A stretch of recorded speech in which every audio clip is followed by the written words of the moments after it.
como é que tu lida com o elemento suicídio no consultório, quando alguém traz isso? Porque é muito delicado, qualquer palavra ou qualquer, sei lá, qualquer atitude errada pode disparar isso na pessoa ali. Deve ser delicado pra cacete quando alguém traz isso. Como é que tu aborda isso? O suicídio, que muitas vezes é um tabu, né? É uma realidade na psiquiatria, né? Você tem aí 10% das pessoas com esquizofrenia, 15% das pessoas com bipolaridade suicidam, né? Então é algo que você vai enfrentar sendo psiquiatra, né? A primeira coisa que você tem que pensar é que o suicídio é fruto de desesperança. A pessoa perdeu a esperança. Porque o ser humano vive de esperança. Se você está numa situação muito ruim e você acha que aquela situação vai acabar e vai melhorar, você aguenta aquela situação. Se você está numa situação muito ruim e você não vê esperança de melhora, você acha que aquilo ali não vai melhorar, que dali é só piorar, aí você está num ponto muito perigoso. Tanto é que uma das perguntas que eu mais uso para avaliar o risco de suicídio é o quê? Você tem esperança de que isso vai passar? A maioria das pessoas vai falar, não, tá ruim demais, mas eu tenho esperança que vou melhorar, em algum momento eu melhoro. Quando a pessoa diz que não tem esperança, aí você tem um ponto delicado e um ponto difícil, que você vai precisar proteger aquela pessoa de alguma maneira, né? Ou chamando os familiares, né, para acolher e dizer do risco que aquela pessoa está correndo. Em casos mais extremos, você vai precisar internar, mas na maioria das vezes não, né? E outro ponto é não ficar tendo medo de falar para a pessoa se ela está pensando nisso ou não, né? Porque muitas vezes o pessoal fica cheio de dedo achando que se eu pergunto para a pessoa, você quer se matar? A pessoa vai dar ideia para a pessoa. Isso não existe, ninguém tem ideia. Sim. É uma atitude tão drástica, tão complicada, que a pessoa não vai ter uma ideia do nada porque você falou isso. Você precisa avaliar aquele risco que ela está submetida até para proteger essa pessoa. E muitas vezes, conversando com a pessoa, protegendo ela através dos familiares, das pessoas que importam, isso é contornável. E a pessoa vai sair daquele momento de desespero e desesperança e vai melhorar e nunca mais vai tentar ou pensar em suicídio, né? O que é uma realidade, que é importante a gente dizer.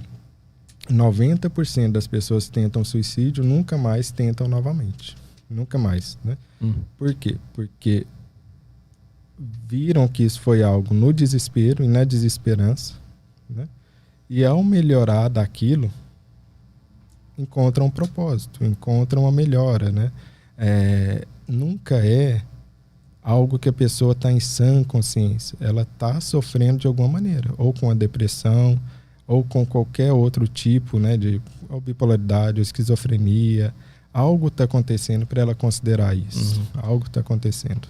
Onde é que tu enxerga o ponto de eu estou conversando com essa pessoa, ela disse que não tem esperança, tá? Eu posso continuar conversando com ela ou eu tenho que acionar os familiares? Quando é que tu percebe que o negócio está sério mesmo, que essa pessoa está correndo risco? Se ela não tem esperança, está correndo risco. Aí tu já aciona. Se ela falou que não tem esperança, tu já procura familiares. A gente tem uma escadinha, que primeiro é o seguinte, é uma escadinha de gravidade, por assim dizer. Primeiro é você pensar que seria melhor morrer do que viver, né? Então isso é um pensamento. Não necessariamente eu estou pensando em fazer algo contra mim, eu só estou pensando sobre isso, se é melhor ou não, né? Segundo ponto de gravidade seria o quê? Você pensar em se matar de verdade. Aí já é um segundo ponto de gravidade. Terceiro seria você planejar algo. Então eu estou planejando.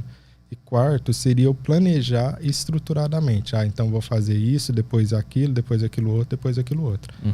Então aí eu já tenho níveis de gravidade. A maioria das pessoas não vai chegar no planejamento. Mas se eu tenho planejamento e a pessoa não tem esperança, eu vou ter que tentar abrir os olhos, né? Outras questões também a gente sabe que é fator de risco, né? Quais são fatores de risco? Ser homem, né? Mulheres tentam muito mais do que os homens, mas os homens se matam muito mais. O que justifica isso? Porque o número de tentativas aqui é maior e aqui, ao finalizar, é muito maior entre homens. Porque os homens fazem tentativas muito violentas, né? Então, ou é arma de fogo ou algo do gênero, né? Muito graves, então não tem muita chance de escapar, né? de maneira geral. Então, o principal fator de risco, ser homem e o uso de álcool. A imensa maioria existe o uso de álcool junto, né? Talvez para retirar os freios, né? Talvez para retirar as inibições, né? Ou o impulso aumentar. E terceiro ponto seria se já tentou antes. Essa é uma grande ilusão que as pessoas têm, ou um desconhecimento que as pessoas têm de quem quer realmente faz, né? Isso é uma bobagem. Se a pessoa já tentou outras vezes, isso quer dizer que é um sinal de alerta importante que eu preciso tomar cuidado. Esse, na verdade, é o maior fator de risco que tem, né? Então, tem que montar um quadro sobre isso, né? Eu analiso se existe o planejamento ou não, analiso os fatores de risco, né? E aí chamar aquilo, né? Chamar a família, chamar outras pessoas, ou se tiver muito grave, internar para proteger a pessoa. Porque vai passar. Se a pessoa é protegida, bem tratada no sentido com o medicamento correto, com o tratamento correto, aquela fase vai passar e ela vai ficar bem.